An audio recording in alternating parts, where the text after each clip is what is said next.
हम बीमारी पे काम नहीं करते, बीमारी की वजह पे, जड़ पे काम करते हैं। इसीलिए कैंसर में, किडनी फेल में, लीवर फेल में हम लोग सबसे ज्यादा प्रभावी हैं। मैं आपसे ये जानना चाहूंगी, जैसे कि हम देख रहे हैं बहुत सारे पेशेंट्स के लिए आपने रहने की व्यवस्था तो कर रखी है, इतने सारे लोग आपके पास आते हैं, क्या प्रोसीजर रहता है? कोई नया व्यक्ति जब आएगा तो उसका इलाज कैसे शुरू होगा, ये सब आपसे जानेंगे। आइए चलते हुए इसको जानते हैं। तो सबसे पहले जब भी कोई पेशेंट आता है जी, तो हमारे यहाँ उसकी फाइल बनती है। अच्छा। और उसका नाड़ी चेक होता है, उसकी जीभ चेक होती है, उसकी धड़न चेक होती है, उसकी आंखें चेक होती हैं, नाभि चेक बोलते हैं धड़न चेक को। चेकअप के बाद हम पूरा डिसाइड करते हैं उसकी बीमारी की जड़ क्या है, अच्छा, बीमारी की वजह क्या है। फिर हम बीमारी की वजह पे काम करते हैं। मतलब हम बीमारी पे काम नहीं करते, बीमारी की वजह पे, जड़ पे काम करते हैं। अब जैसे ये पेड़ है, मान लो या कोई और पेड़ है, अब इस पेड़ को अगर हमने काट दिया तो थोड़े टाइम बाद दोबारा इससे पत्ते निकल आएंगे। लेकिन अगर मैं इसको जड़ से उखाड़ दूंगा तो दोबारा पत्ते नहीं आएंगे। इसीलिए कैंसर में, किडनी फेल में, लीवर फेल में हम लोग सबसे ज्यादा प्रभावी हैं। अच्छा। पूरे इंडिया में सबसे अच्छे रिजल्ट हमारे आयुर्वेद सेंटर के हैं, बिकॉज हम लोग बीमारी नहीं पे नहीं काम करते, बीमारी की जड़ पे काम करते हैं, जो कि आयुर्वेद का मूल सिद्धांत है। जी।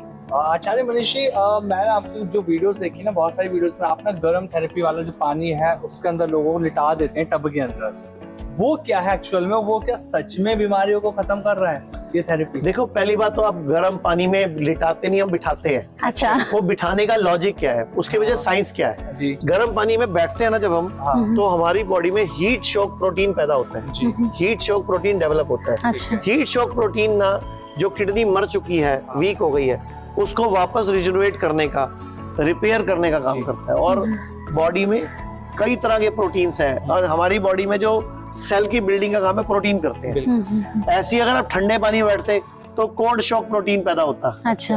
हीट में बैठे तो हीट शॉक प्रोटीन पैदा हुआ। इन दोनों में अंतर क्या हो गया आचार्य जी? रिपेयरिंग के काम है। एक किडनी के नेफ्रॉन्स को रिपेयर करेगा तो एक किडनी के सेल्स को रिपेयर करेगा।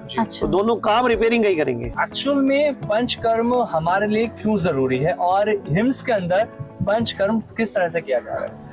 देखो, पंचकर्म बेसिकली हमारी अपनी बॉडी का डिटॉक्सिफिकेशन करना है, बॉडी की शुद्धि करना है, शरीर की गंदगी निकालना है। जब हम शरीर की गंदगी निकालते हैं, डिटॉक्सिफिकेशन करते हैं, तो बॉडी के दोष निकलते हैं। बॉडी के अंदर के बड़े हुए जो हमारे दोष है, जैसे हमारे डिटॉक्स करना, बॉडी को, शरीर की शुद्धि करना है, तो ये सब संभव है इसी पंचकर्म चिकित्सा के माध्यम से। क्योंकि पूरे एशिया का सबसे बड़ा इंटीग्रेटेड हॉस्पिटल आज तक कोई और तो है नहीं, यही है। भारत में हमारे 120 से अधिक हॉस्पिटल, क्लिनिक और डी केयर सेंटर्स मौजूद हैं, जहां 900 से भी अधिक आयुर्वेदिक डॉक्टर्स और विशेषज्ञ आयुर्वेद, नेचुरोपैथी, पंचकर्म और डाइट थेरेपी जैसे प्राकृतिक तरीकों के माध्यम से कैंसर, किडनी, लिवर, हार्ट और अन्य गंभीर बीमारियों को रिवर्स करना सिखाते हैं।